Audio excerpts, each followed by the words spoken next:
Currently market వచ్చేసి 23,963 దగ్గర అయితే మనకు ట్రేడ్ అవుతుంది. మన ఫోకస్ అంతా వచ్చేసి ఓఐ పైన ఉండాలి. 24,000 లెవెల్ దగ్గర వచ్చేసి మనకు ఓపెన్ ఇంట్రెస్ట్ వచ్చేసి 6,60,880. స్పెషల్లీ చాలా మంది ఈ ఓపెన్ ఇంట్రెస్ట్‌ని ఒక నంబర్ లాగా ట్రీట్ చేస్తారు. ఇది ఒక నంబర్ కాదు. దీని అర్థం ఏంటంటే బిగ్ ప్లేయర్స్ అనే వాళ్ళు ఎక్కడ పొజిషన్ తీసుకుంటున్నారు? కాల్ సైడ్ తీసుకుంటున్నారా? పుట్ సైడ్ తీసుకుంటున్నారా? సో బిగ్ ప్లేయర్స్ అనే వాళ్ళు ఎప్పుడైనా సరే సెల్ చేస్తారు, బై చెయ్యరు. సో మనము సెల్లర్స్ పర్స్పెక్టివ్‌లో ఆలోచించాలి.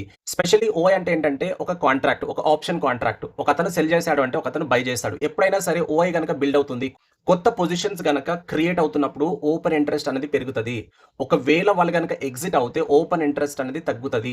అయినా సరే కాల్ సైడ్ గనక ఓపెన్ ఇంట్రెస్ట్ పెరుగుతుంది అంటే అదొక స్ట్రాంగ్ రెసిస్టెన్స్ కింద యాక్ట్ అవుతది.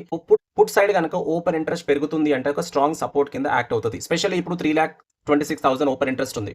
సో నెక్స్ట్ ఒక 5 మినిట్స్ తర్వాత గాని, 10 మినిట్స్ తర్వాత గాని ఈ ఓపెన్ ఇంట్రెస్ట్ అనేది పెరిగింది. అంటే స్లోగా ఇక్కడ బిగ్ ప్లేయర్స్ అనే వాళ్ళు కొత్త కాంట్రాక్ట్స్ అనేవి క్రియేట్ చేస్తున్నారు. And at the same time buyers వాటిని కొంటున్నారు. నేను ఎప్పుడైనా సెల్లర్స్ పర్స్పెక్టివ్‌లో చూడాలని చెప్పాను. ఓఐ గనక పెరుగుతుంది అంటే కొత్త కాంట్రాక్ట్స్ అనేవి క్రియేట్ అవుతున్నాయి. ఓఐ గనక తగ్గుతుంది అంటే పొజిషన్స్ అనేవి వాళ్ళు క్లోజ్ చేస్తున్నారు. ఓన్లీ ఆప్షన్ చైన్ చూసి ట్రేడ్ చేయకూడదు. దీన్ని మనం ప్రైస్ యాక్షన్‌తో కంబైన్ గనక చేసి ట్రేడ్ చేస్తే మనకు హై ప్రాబబిలిటీ ఉంటుంది.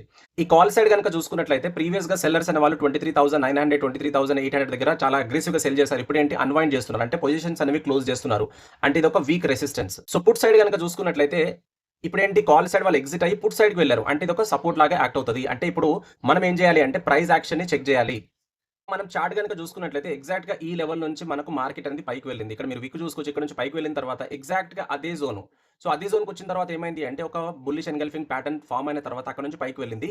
అండ్ ఇక్కడ చార్ట్ గనక చూసుకున్నట్లయితే క్లియర్‌గా మనకు ఒక బుల్లిష్ మూవ్ అయితే కనిపిస్తుంది. And at the same time option chain గనక చూసుకున్నట్లయితే అక్కడ మనకు క్లియర్‌గా కాల్ సైడ్ వచ్చేసి సెల్లర్స్ అనే వాళ్ళు క్లియర్‌గా పొజిషన్స్ క్లోజ్ చేస్తున్నారు. అండ్ పుట్ సైడ్ వచ్చేసి వాళ్ళు పొజిషన్స్‌ని యాడ్ చేస్తున్నారు. అంటే కొత్త కాంట్రాక్ట్స్ అని క్రియేట్ చేస్తున్నారు.